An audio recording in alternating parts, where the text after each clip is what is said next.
Welcome everyone. I'm so happy that you are here today, and we are going to talk about present perfect tense. A gente vai falar hoje do present perfect tense, porque muitas vezes ele é considerado assim um vilãozinho, né? Normalmente as pessoas me dizem assim: eu não sei usar esse negócio, eu não sei como é que funciona o present perfect. E uma frase que eu acho muito interessante sobre aprender uma língua é que a gente não aprende vocabulário, a gente tem que aprender cultura e a gente tem que aprender uma outra forma de pensar. E é aí que a gente cria um pouco de confusão com o present perfect. A gente quer tentar explicar ele pelas nossas regras do português. A gente quer tentar colocar o present perfect nas regras que nós temos do português.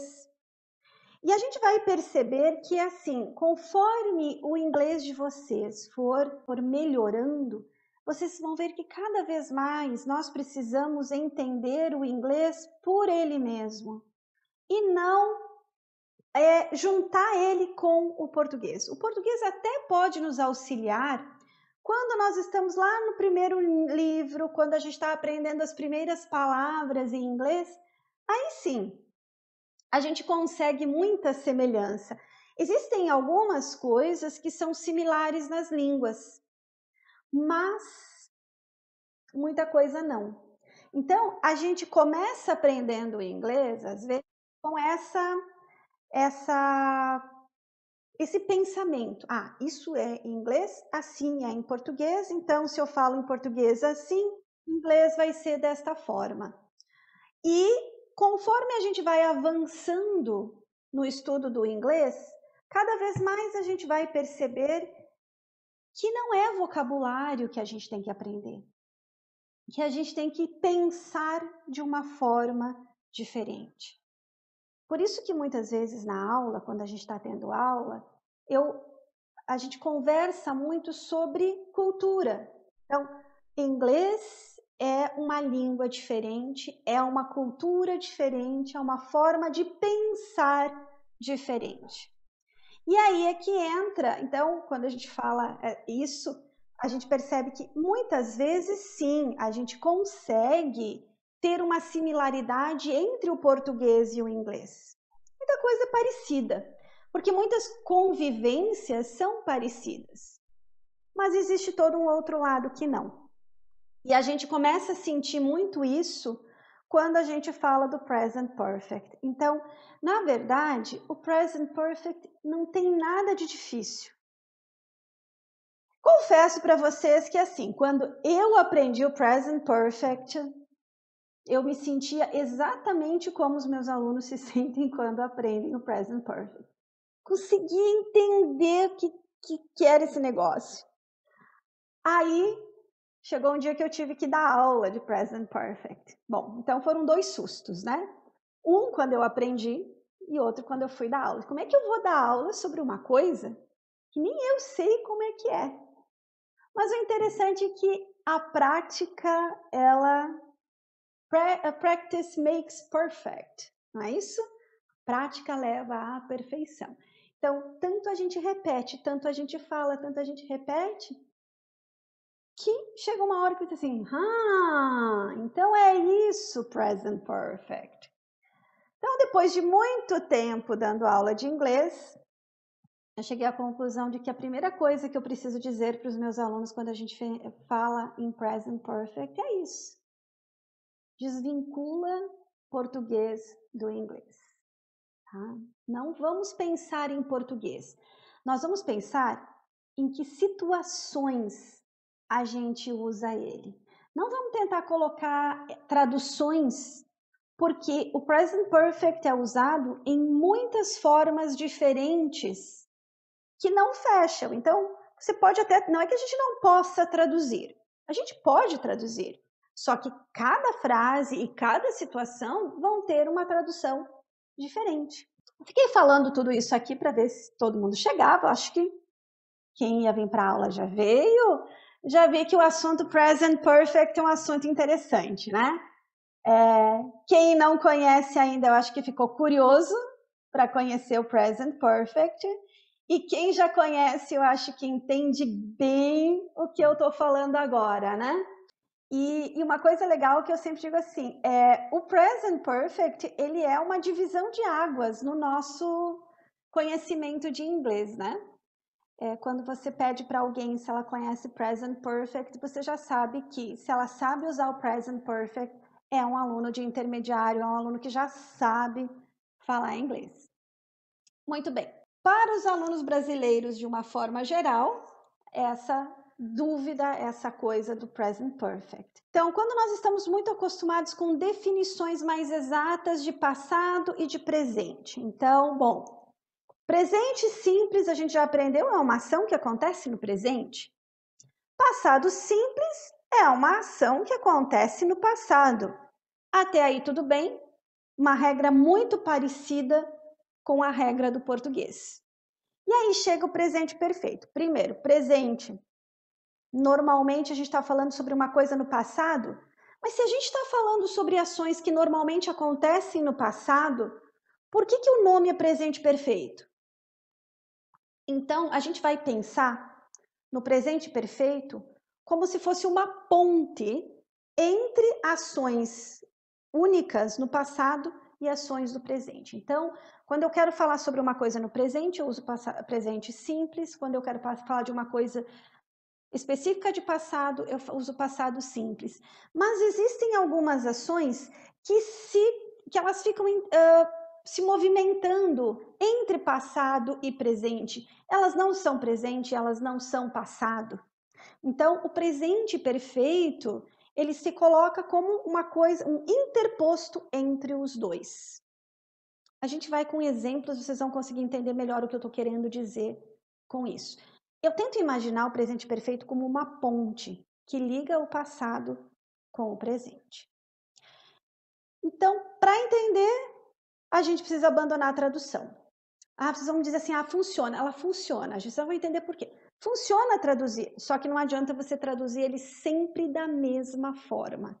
A gente vai conseguir traduzir, só que às vezes a gente vai traduzir o presente perfeito como presente, às vezes a gente vai traduzir ele como passado. E qual é o segredo para a gente masterizar o presente perfeito? Usar. Então não fiquem com medo de usar. Eu sinto às vezes que por a gente ter um pouco de receio ainda de usar, a gente acaba usando o passado simples, porque é passado, então uso o passado simples mesmo, ao invés de tentar usar o presente perfeito. Pode? Pode. Tem algumas situações que eu posso usar o passado simples, mas tem algumas que não, que a ideia não é a mesma, a ideia não é igual. Vamos lá? Então, primeiro, vamos pensar em localização de tempo. Quando a gente fala em presente, a gente fala de ações que acontecem no nosso passado e provavelmente vão acontecer no nosso futuro.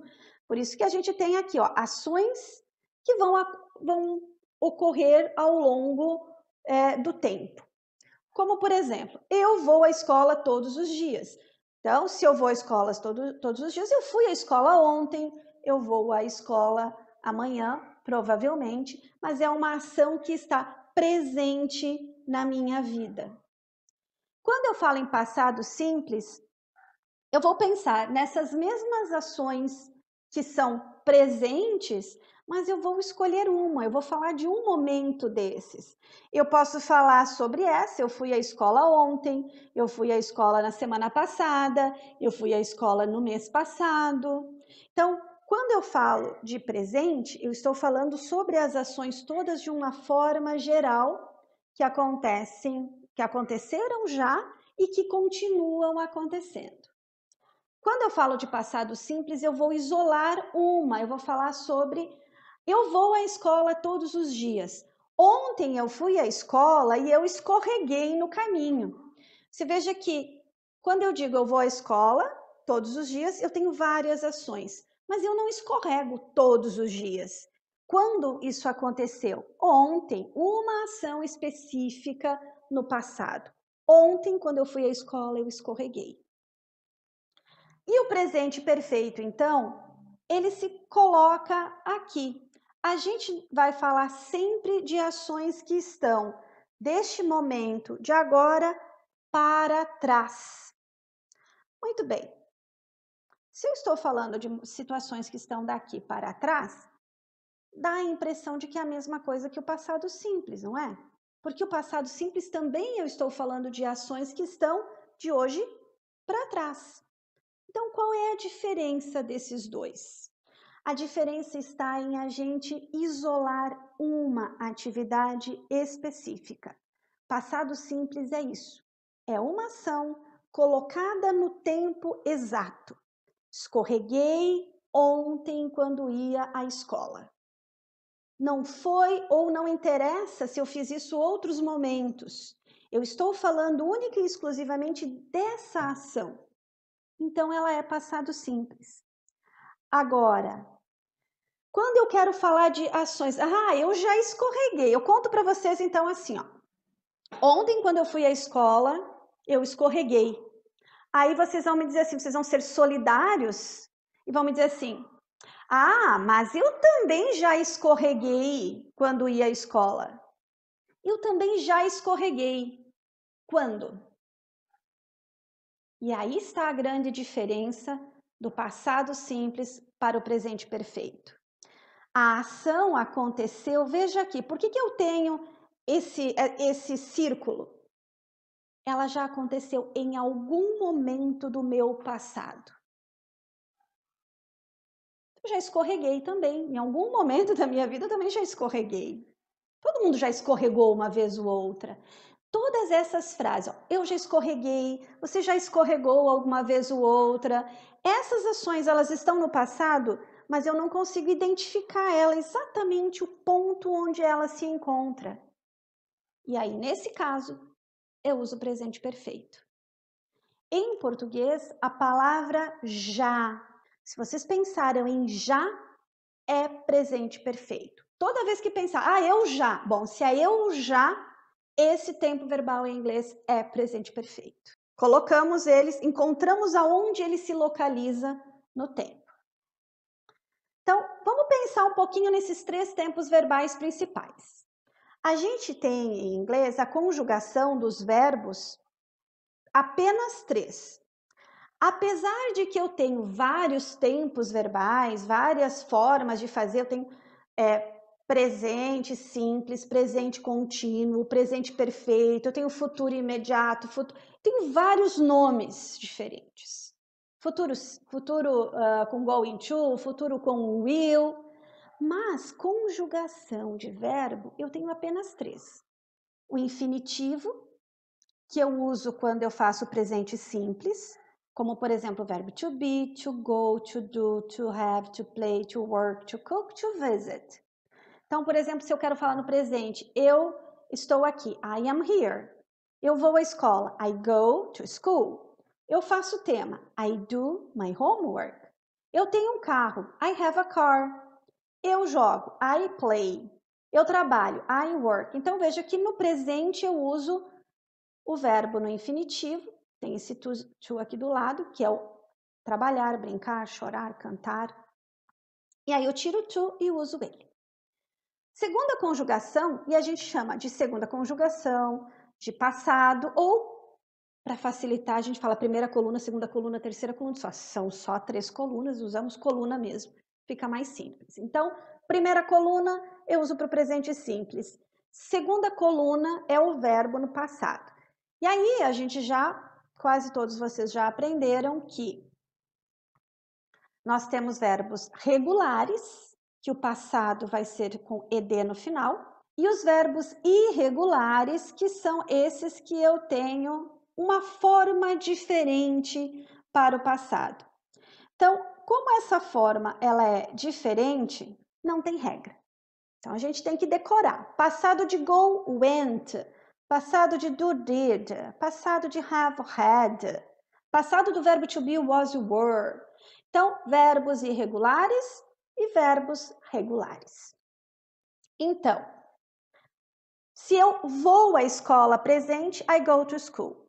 Eu fui à escola, I went to school.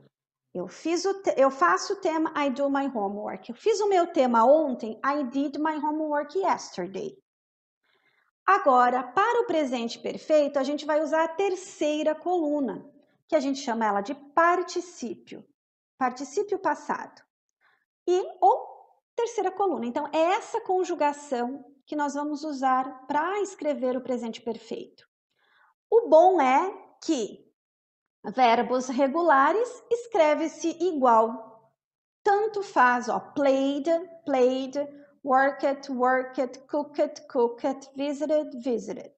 Igualzinho. Verbos irregulares são irregulares. Então, passado do particípio do verbo to be é been. Particípio do verbo to go, gone. Particípio do verbo to do, done.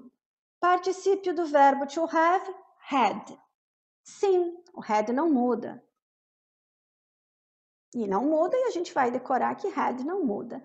Tem outros também que ficam iguais. Então, lembrando, verbos irregulares, eles são realmente irregulares. Cada um tem...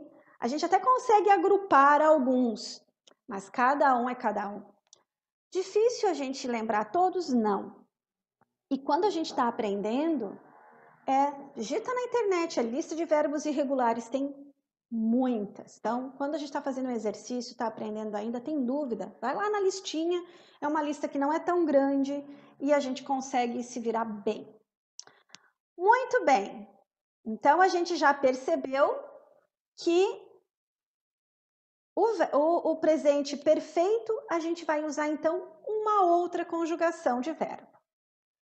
Então, nós também temos verbos auxiliares para usar com os tempos verbais. Então, a gente já lembrando que o auxiliar do presente é o do. Na terceira pessoa, quando é he, she ou it, eu uso does. Quando eu estou falando de passado, o auxiliar é o did. Só. Não importa se é did you, did she, did he, did they, é sempre did. Quando eu falo de presente perfeito, todos os tempos que são perfeitos, porque nós não temos só presente perfeito, a gente tem presente perfeito, passado perfeito, futuro perfeito. Todos os tempos perfeitos, o auxiliar é o verbo to have. Muito bem. Então, quer dizer que o verbo to have, na terceira pessoa, quando a gente fala ela tem, eu digo o quê? She has a car. I have a car. She has a car, he has a car. Nós temos uma mudança do verbo para as pessoas. Essa mudança a gente vai usar com o presente perfeito. Vamos ver então como que a gente constrói isso. Então aqui eu tenho o verbo to go no presente. I go to school every day. Eu vou à escola todos os dias. Quando eu vou fazer a pergunta, eu uso auxiliar. Do you go to school every day? Negativa, don't go. You don't go to school every day. O legal do inglês é que a regrinha, ela é a mesma. Veja que a regra do passado, a gente muda o auxiliar. Ó. Verbo na primeira coluna, go. Verbo na segunda coluna, went. Agora, quando eu usei o auxiliar did, veja que o go voltou ao normal. Então, did you go to school yesterday? I didn't go to school yesterday. Então, pergunta com did, resposta com did, pergunta com do, resposta com do. E aqui no presente perfeito, o que acontece? Acontece que o auxiliar, ele vai aparecer na afirmativa também. Veja que no passado e no presente, não tem auxiliar na afirmativa. O auxiliar só aparece aqui na pergunta e na negativa. Mas o presente perfeito, eu uso dois verbos. O have mais o verbo na terceira coluna. Então, esse aqui eu usei o go para o verbo para o presente, went para o passado, terceira coluna para o presente perfeito. Então, I have gone to school. Se eu vou fazer uma pergunta, mesma regra, o auxiliar vem na frente. É só inverter. Have you gone to school? E a negativa, I haven't gone to school. Se a pergunta tem have, a minha resposta é yes, I have. No, I haven't. Então, quando a gente olha o presente perfeito, vocês vão perceber que não tem problema nenhum com ele, é super simples para fazer. Ele vai seguir a mesma regra que os outros tempos verbais, que a gente já sabe fazer. Então, não tem mistério nenhum. Então, a afirmativa, a gente vai usar o sujeito has ou have. Por que has ou have? Porque se for I, you, we, they have, he, she, it, has, mais o verbo na terceira coluna. E a gente pode contrair. Ao invés de falar I have, eu falo I've. She has, she's worked. Se a gente está falando em negativa, a gente vai usar have not ou haven't. I haven't worked. She hasn't been. Ok? Então, sujeito, o verbo have ou has, o verbo na terceira coluna. Se a gente vai fazer uma interrogativa, have e has na frente, sujeito, verbo na terceira coluna. Então, have you worked? Has she worked? Então, aqui a gente consegue ver as três formas, né? I have seen this movie. Eu já vi esse filme. She has seen this movie. Ela já viu este filme. I haven't seen this movie. Eu ainda não vi esse filme. She has not seen this movie. Eu não vi esse filme. Have I seen this movie? Eu já vi esse filme. Has she seen this movie? Ela já viu esse filme? Yes, I have. No, I haven't. Então, se eu usar as contrações, a gente vai ter I have, I've worked, you've worked, she's worked, he's worked, it's worked, we've worked, they've worked. Have not, haven't, has not, hasn't. E sim, essa contração aqui, ela vai ficar igual ao she is. She's here, she's here, she's worked here. A diferença é que, eu não vou entender quando é um, quando é outro. Vai sim. Claro que se vocês virem só isso, X, realmente a gente não vai saber se esse X é she is ou she has. Mas num contexto, a gente vai saber. Agora a perguntinha aqui, ó. Quais das frases abaixo não estão no presente perfeito? Yes, it's C and D. Ok, então, como é que eu sei que essas duas não estão? Porque lembra, ó, presente perfeito eu preciso ter dois verbos. Eu tenho que ter o verbo to have e eu tenho que ter um outro verbo na terceira coluna.